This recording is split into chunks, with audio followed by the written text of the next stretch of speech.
La dernière fois, j'ai cherché à vous convaincre que le levier d'action le plus efficace pour lutter contre le changement climatique était sans doute de rendre l'IA de YouTube bénéfique pour que celle-ci promeuve davantage des vidéos de sensibilisation aux risques et aux solutions contre le changement climatique plutôt que des vidéos climato-sceptiques ou des publicités de 4x4 et de viande de bœuf. Et il est tentant de penser que la difficulté de ce projet réside surtout dans le fait de convaincre YouTube de rendre son IA bénéfique. À n'en pas douter, il s'agit d'une sacrée difficulté. Mais à mon sens, il ne s'agit même pas de la plus grosse difficulté, et de très loin. En effet, trouver des solutions algorithmiques pour rendre cette IA robustement bénéfique me semble beaucoup plus dur encore. Faisons une expérience de pensée. Imaginons-nous à la place de YouTube et imaginons que l'on veuille rendre notre IA bénéfique. Comment faire pour y arriver de manière fiable, robuste et efficace? Comment rendre les IA robustement bénéfiques pour toute l'humanité?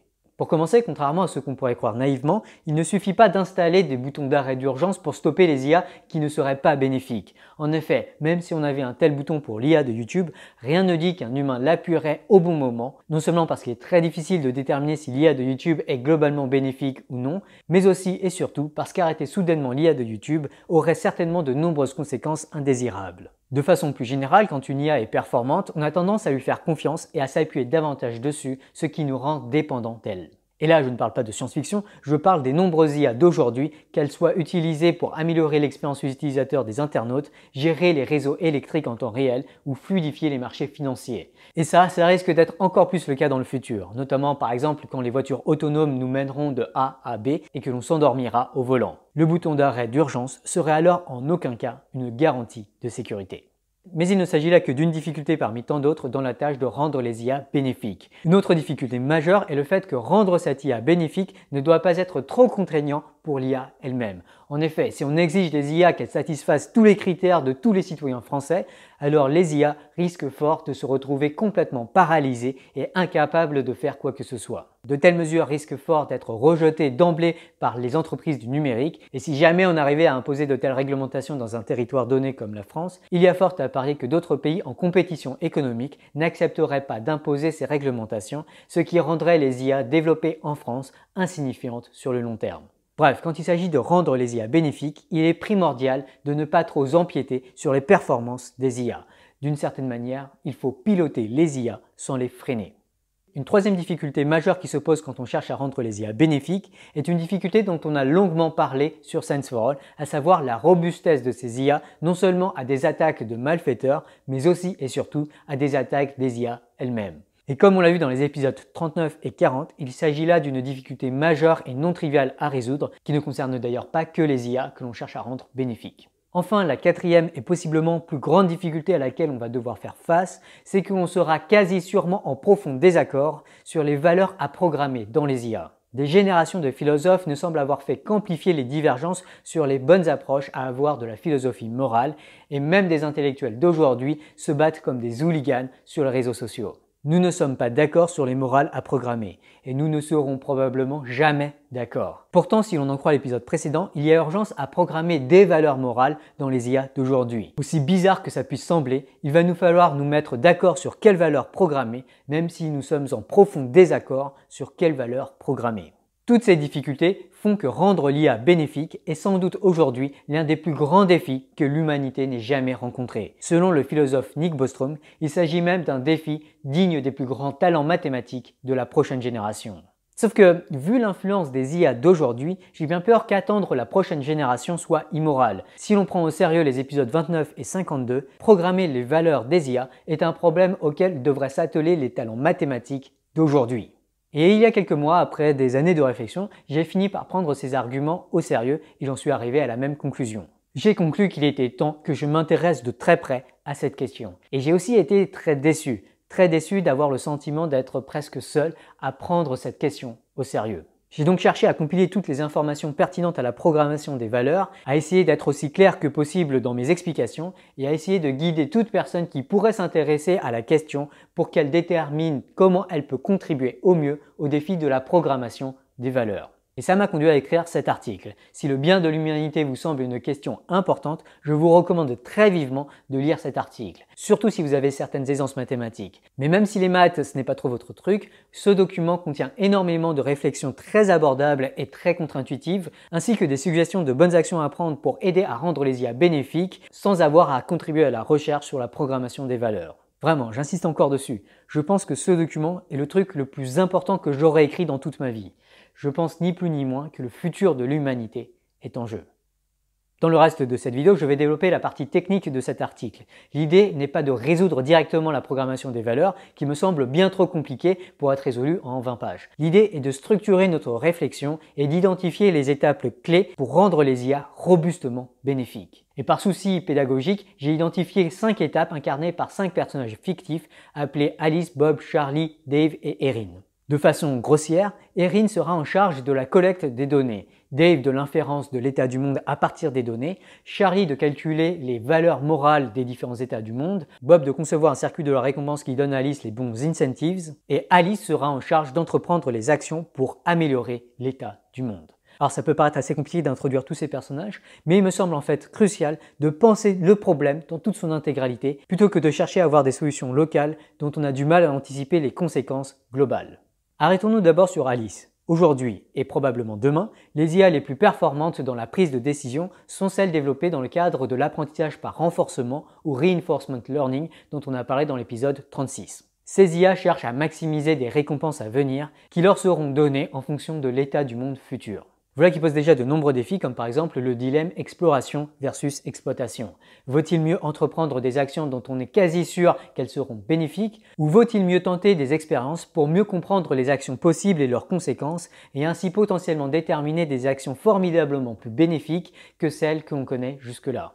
En particulier, peut-on quantifier les risques associés à tenter telle ou telle expérience? Il s'agit là de questions non triviales et de nombreux défis associés à l'exploration sûre ont d'ailleurs déjà été énoncés, par exemple dans un article intitulé Concrete Problems for AI Safety. Ok, ça c'est Alice, mais pour qu'Alice prenne de bonnes décisions, encore faut-il qu'elle sache quel est l'état du monde. Et clairement, pour y arriver, il lui faut des données du monde.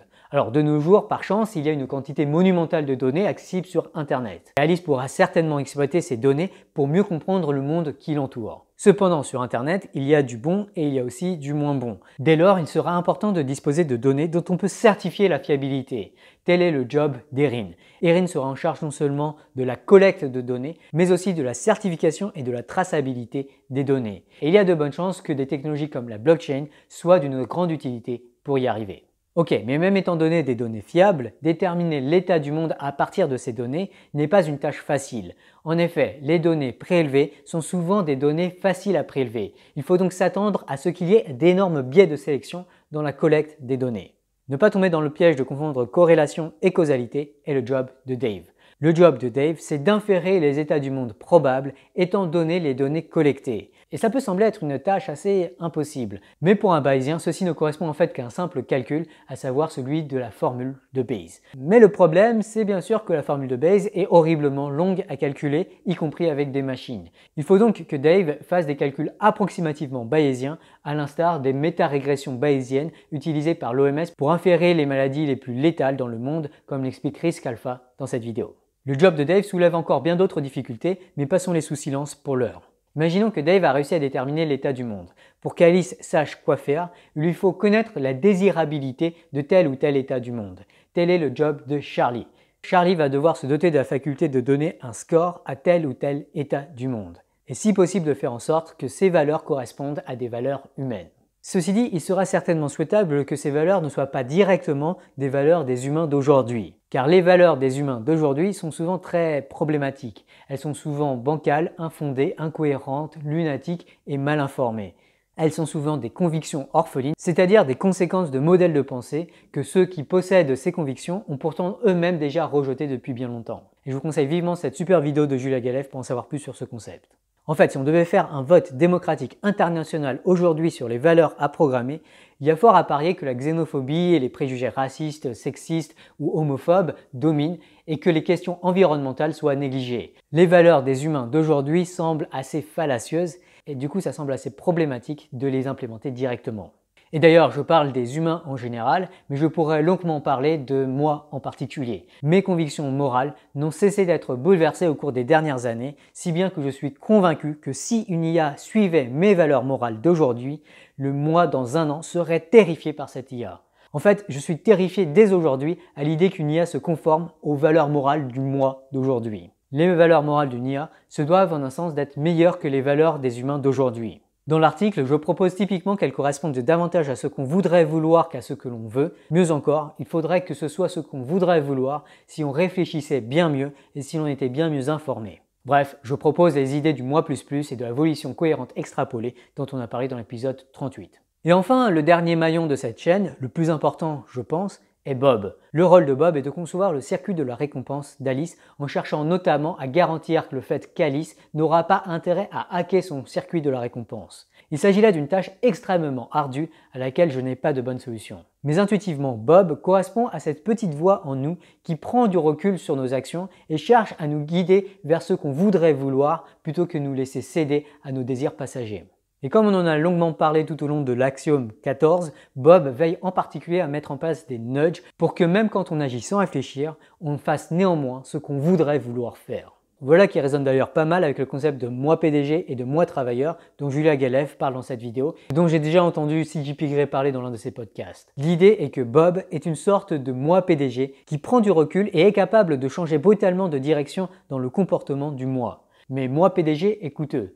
Il doit croiser beaucoup d'informations, réfléchir longuement et est constamment hésitant. Bien souvent, il vaut mieux s'affairer à la tâche et un peu oublier le recul qui est pourtant nécessaire. C'est ce que fait Alice. Elle fait des actions pour maximiser ses récompenses sans se demander si ces récompenses sont en effet les récompenses qu'il faudrait maximiser. Eh bien, le rôle de Bob est une sorte de rôle de PDG. Il doit surveiller que tout le circuit de la récompense fonctionne bien, qu'Erin collecte et certifie correctement ses données, que Dave effectue des approximations crédibles de la formule de Bayes et que Charlie calcule des valeurs qui ont de bonnes chances d'être ce que la plupart des humains voudraient vouloir. Et Bob doit ajuster les récompenses à attribuer à Alice en fonction de tous ces calculs complexes. En particulier, il est crucial que Bob garde le contrôle d'Alice et qu'Alice n'arrive pas ou n'ait pas intérêt à hacker Bob. Sauf que bien sûr, tout ce que Bob peut faire pour y arriver, c'est ajuster les récompenses d'Alice. Et il semble désirable que Bob cherche typiquement à exiger d'Alice qu'elle garantisse la supériorité cognitive de Bob sur Alice.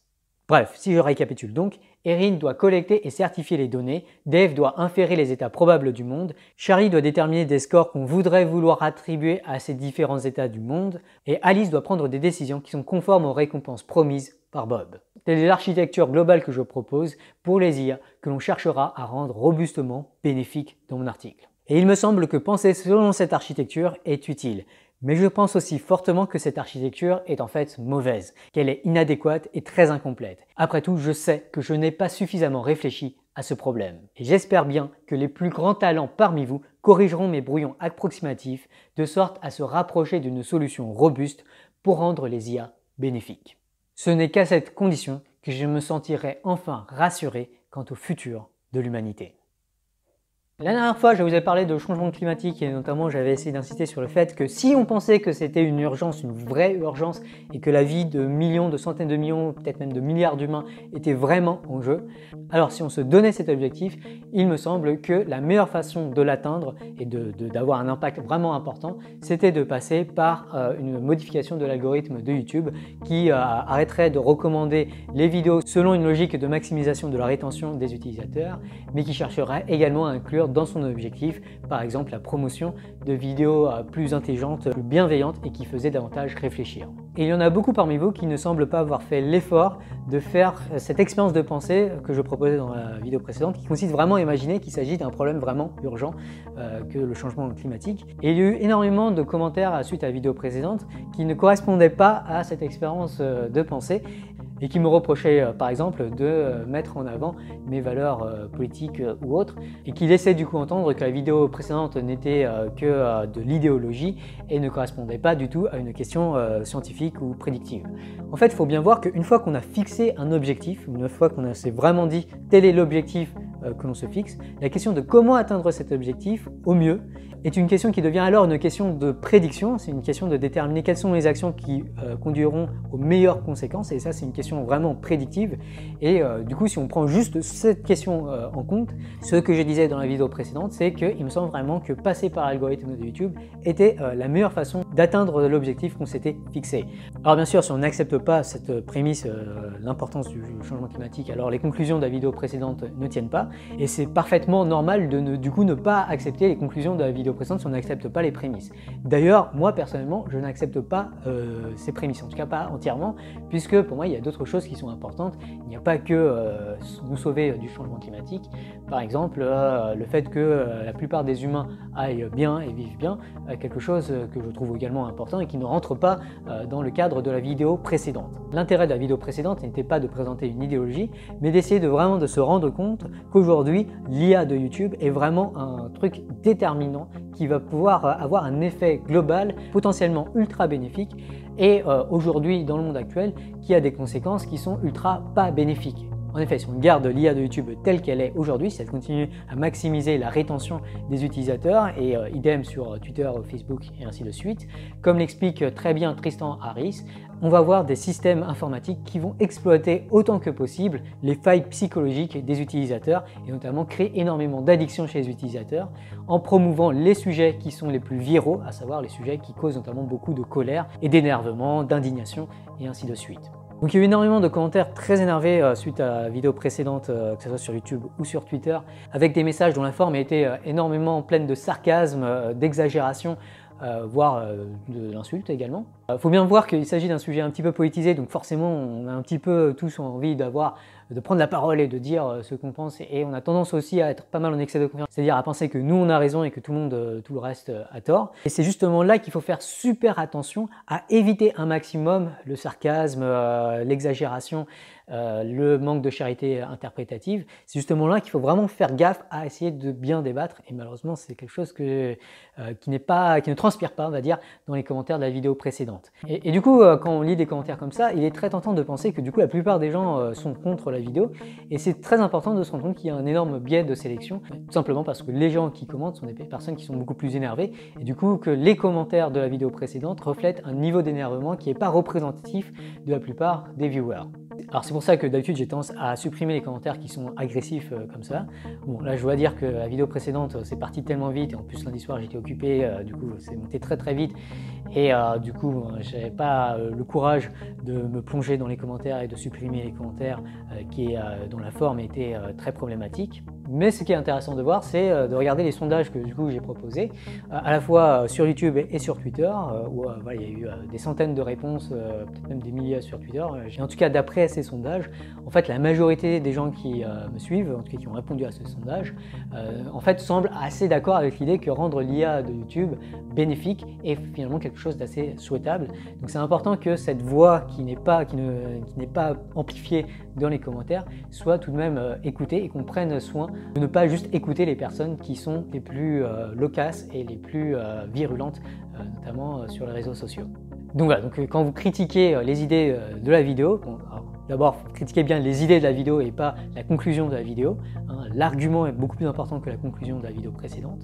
Et quand vous critiquez la vidéo, c'est assez erroné de vouloir me critiquer moi ou d'avoir des attaques ad hominem, puisque finalement c'est assez représentatif de la majorité des viewers, et surtout, encore une fois, c'est les idées qui comptent, pas moi personnellement.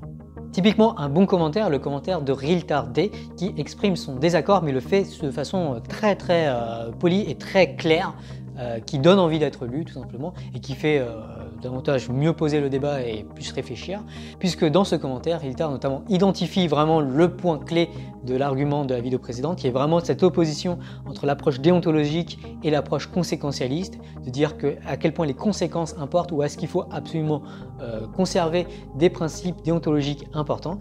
Et RealTard conclut que pour lui les principes déontologiques sont très importants. Et ça, c'est vraiment l'argument convaincant contre la vidéo précédente. précédente. Donc voilà, je me mets en avant pour dire que ça, c'est la bonne manière de critiquer la vidéo précédente. Toutes les autres manières qui sont beaucoup plus agressives avec des arguments qui ne correspondent pas à la vidéo, aux arguments de la vidéo précédente, c'est des commentaires que j'aurais aimé avoir supprimés, mais bon, j'ai pas eu le courage de les supprimer parce que ça met en avant des idées qui ne correspondent absolument pas à la vidéo précédente et qui en plus ont tendance à favoriser cette indignation et cette colère qui ne me semble pas du tout souhaitable, en tout cas dans des commentaires de vidéos Science for All.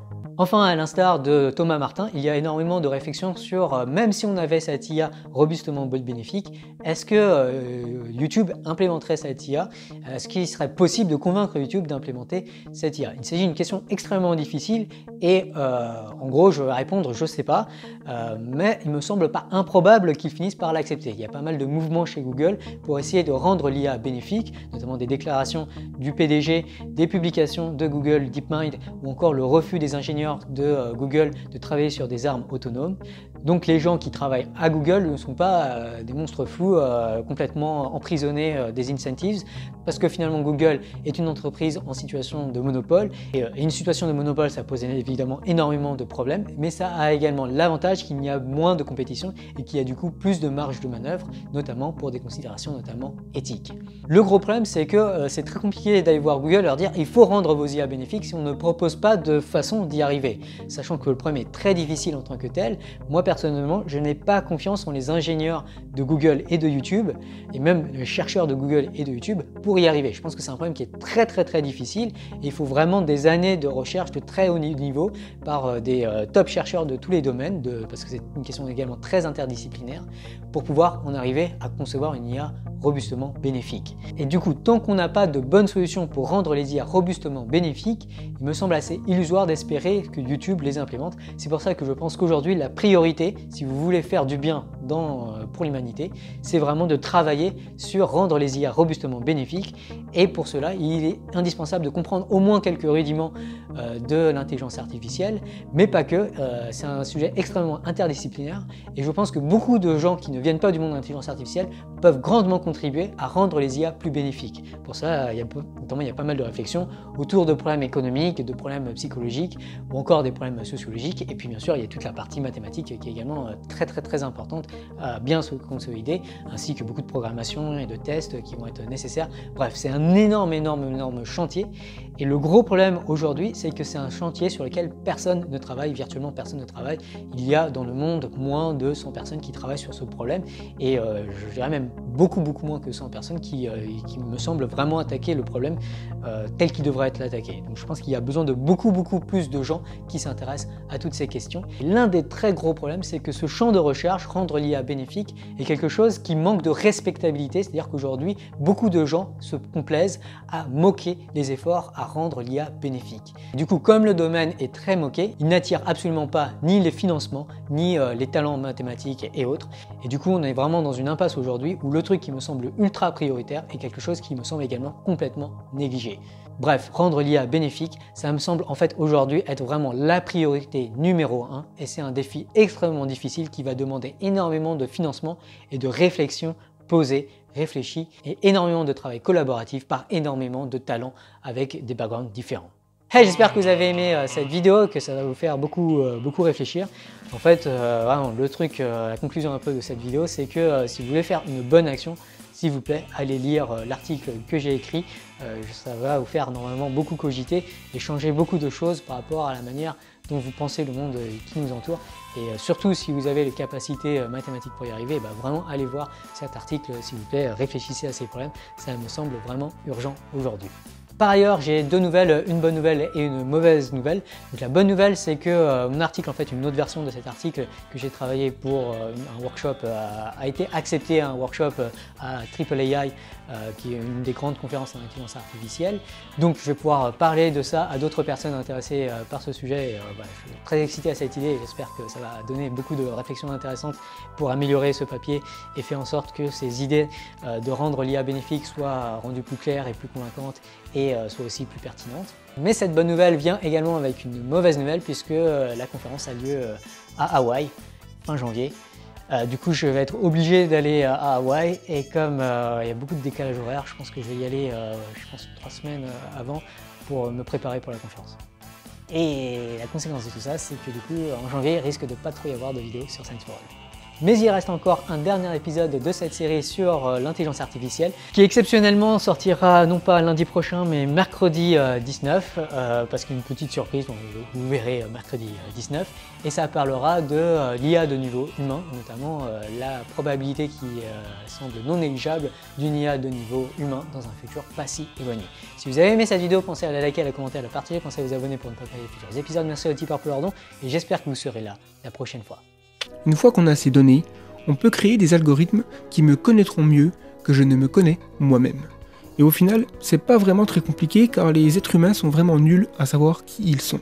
Let's say you grew up believing in the truth of some religion, and like any religion, there are a bunch of secondary beliefs and values that are implications of or outgrowths of that belief in the religion. For example, one such secondary belief might be a belief that sex outside of marriage is wrong or sinful. So imagine that you, at some point in your 20s, end up deconverting, and so you no longer believe that this religion is likely to be true. If you were an AI, that change would automatically propagate to all of the related beliefs, all of the beliefs that stem from or depend on the original belief in the religion's truth. So, assuming you didn't have any other reasons originally to believe that sex outside of marriage was wrong, the credence that you put in that secondary belief should drastically be downgraded. That's not what happens in practice though, right? We carry around all sorts of orphaned beliefs, as I call them, beliefs whose original source is no longer relevant or, outdated, but we still believe this outgrowth. In other words, changes to one belief don't automatically propagate to related beliefs in a human brain.